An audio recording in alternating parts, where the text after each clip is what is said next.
আল্লাহর দুনিয়া আমি অনেক ফেরাউন দেখছি, অনেক ইতিহাস, কিন্তু এর মতন বেহায়া মহিলা আল্লাহু আকবার আমি দেখিনি। ইউনূস নিজে খুনি, তার সমন্বয়করা খুনি।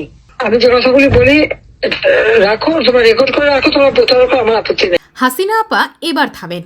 একটা মানুষের কতটা ক্ষমতার লোভ থাকতে পারে তা আপনাকে দেখলে বোঝা যায়।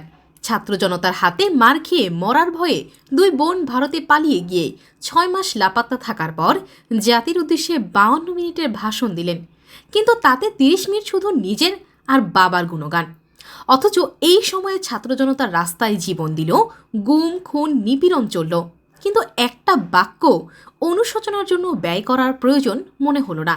সংবিধান লঙ্ঘন করে, সেনা আইন লঙ্ঘন করে অবৈধভাবে ক্ষমতা দখল করার পর আপনি কি মানুষ নাকি অন্য কিছু, এটা বুঝতে মাথার ওপর দিয়ে যায়। আপনি বারবার বলেন আমি দেশের জন্য অনেক কিছু করেছি। ঠিক আছে, সেটা যদি সত্যি হয় তাহলে এবার তৃপ্তি নিয়ে অবসরে যান না, নতুন প্রজন্মকে তাদের মতো করে দেশ গড়তে দিন। জার্মানির আঙ্গেলা মেরকেল 16 বছর বয়সে দেশ চালিয়ে 67 বছর বয়সে নিজে থেকে সরে গেছেন, কারণ তিনি জানতেন কখন থামতে হয়। আপনি যদি তার সঙ্গে তুলনা না করেন, অন্তত এই শিক্ষাটা তো নিন। আর আপনার সোশ্যাল মিডিয়ায় গালি বাহিনী সারা দিন গালাগাল আর জয় বাংলা জয় বঙ্গবন্ধু বলে আপনাদের অপকর্ম ঢেকে রাখতে পারবে না।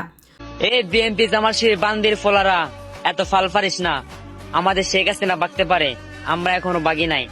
মাঠে আমরা আবারও নামবো, পারলে ঠেকায় দেখাস, জাস্ট ওয়েট। সব ঠান্ডা, এক রাতে আওয়ামী লীগ ঠান্ডা হয়ে গিয়েছে। এক রাতের মধ্যে আওয়ামী লীগের সব পিছন থেকে ঢুকে একদম মুখ থেকে বের হয়ে যাচ্ছে। 82 জন যখন গ্রেপ্তার করেছে শুধুমাত্র একটি অঞ্চল থেকে, গাজীপুর থেকে, তখন ডেভিলগুলো এখন পাহাড়ে পর্বতে নদীতে নালায় গর্তের মধ্যে পালানোর জন্য আওয়ামী লীগের লোকেরা হন্যে হয়ে ঘুরে বেড়াচ্ছে। এই ডেভিলদেরকে এক রাতে যেভাবে শায়েস্তা করেছেন, যদি এরকম 365 দিন চালাতে পারেন, দেখবেন সব ডেভিল একদম পিছন থেকে ঢুকবে, সামনে থেকে বের হয়ে পালাতে পালাতে একদম দেশ থেকে হারিয়ে যাবে। সময় আসছে, সত্য ঠিকই প্রকাশ হবে। এখনও যদি মনে করেন দেশের মানুষ ভুল, শুধু আপনিই ঠিক, তাহলে এই অহংকারের পরিণতি বুঝতে দেরি নেই। সময় কাউকে ছাড়ে না, আপনারও ছাড়বে না। এবার থামেন আপা। খালেদা জিয়া অসুস্থ, তাকে বিদেশে পাঠাও, আল্লাদের আর শেষ নাই।